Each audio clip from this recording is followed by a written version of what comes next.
Okay, so in this video we're going to see what were the results for the antibiotic susceptibility test using the disk diffusion method. So we tested for the following antibiotics: ampicillin, which was this number 1 or space number 1, bacitracin for number 2, erythromycin for number 3, gentamicin for number 4, novobicin for number 5, penicillin number 6, streptomycin for number 7, tetracycline for number 8.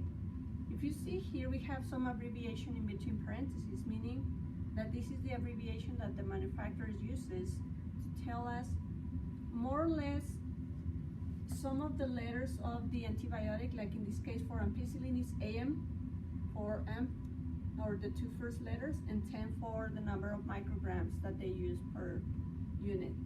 So in this case was 10 micrograms, and then for the rest you will see the information in one chart that I have for you. And these were the results more or less of what we saw.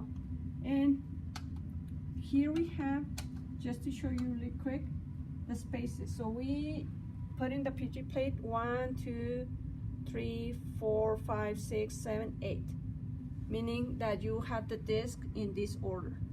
And now I was starting to measure. You remember, we did this test for E. coli and Staph aureus. So I started to measure in E. coli plate the number of millimeters of zone of inhibition of this growth of this bacteria. So this is representing the Petri plate, the top of the Petri plate, showing the disc. Okay, so now you grow the bacteria in a lawn. You put the disc, incubate it for 24 hours, and wait to see if the bacteria could grow around the disc or not. If the bacteria always grow close to the disc, right on the edge, that means that the bacteria is resistant. Now, if the bacteria didn't grow close to the disc, there is a diameter of inhibition of growth. And this diameter will be measured from edge to edge with a ruler using the metric system. So you will measure it in millimeters. And for the reading, you will have to follow the chart that I'm going to show you in a few seconds. But in essence, you can have this measurement, but without an interpretation, without a chart, without a reference, it won't mean anything. So now let me show you really quick in here how to measure with the actual ruler. So in this case, I start to measure in around the disc. Now this is the Staph aureus plate, and this is the E. coli plate. And in here, I just put, it's a little bit more crowded. This shouldn't be done because you're supposed to already know that you have in here ampicillin, in here bacitracin, erythromycin, gentamicin, etc. But I just put it there for this video purpose or educational purposes.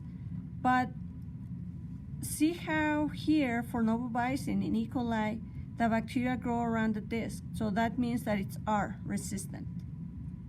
Okay, and then in here for tetracycline or T30 that I put in between parentheses because that's actually the abbreviation that they have in the center of the disc, I put in there just again as a reference, but we know that it's this disc put in space 8. And in here I put with an arrow the inhibition zone, which was 28 millimeters. And then for measuring, which that's what is actually done in the labs where they do this test, you just measure from edge to edge and you put the number of millimeters, which I did just for this one, so it's less crowded. It's how it's supposed to be. So now I'm going to measure. I already measured 1, 2, 3, and 4. I'm going to measure number 5.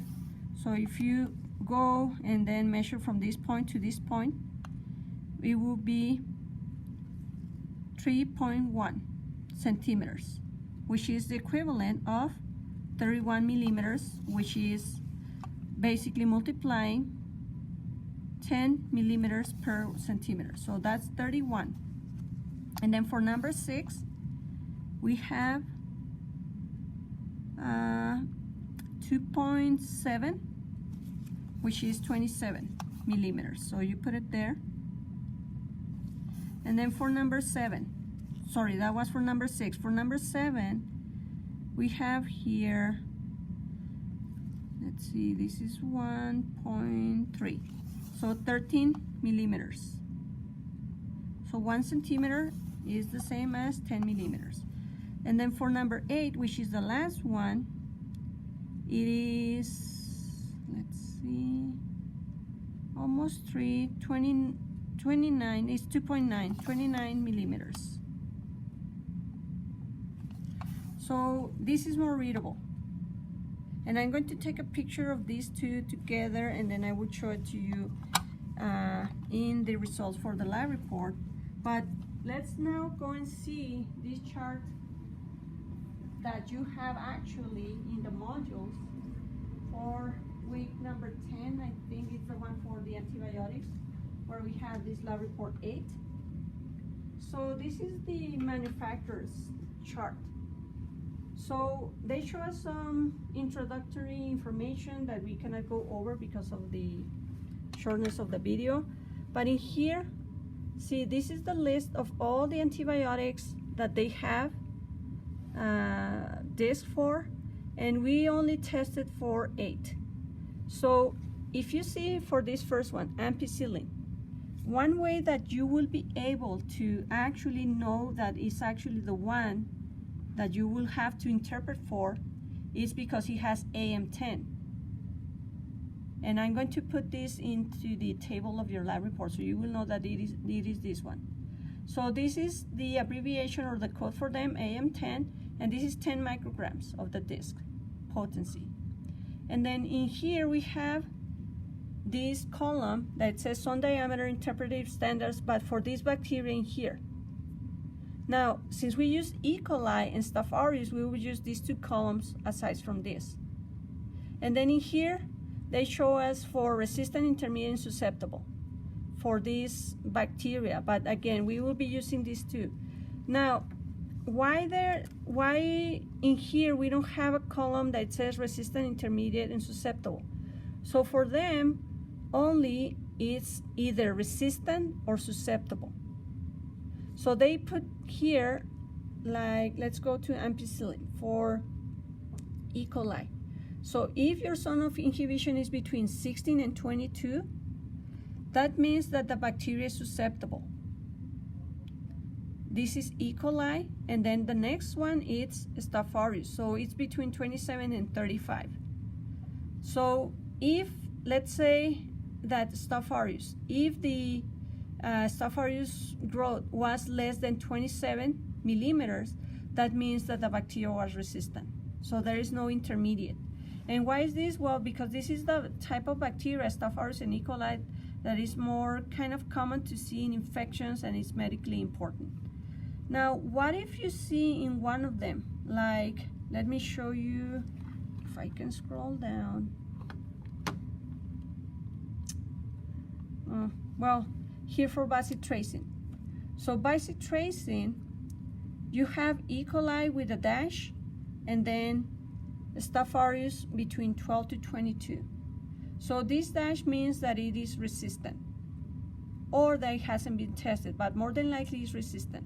And then here again for Staph aureus is any zone of inhibition between 12 and 22 means that Staph aureus is susceptible. So then that's how you will be interpreting, and I will be filling out the data with all the numbers that we have in here, so you can have it much easier. So this is all for this video. Bye-bye.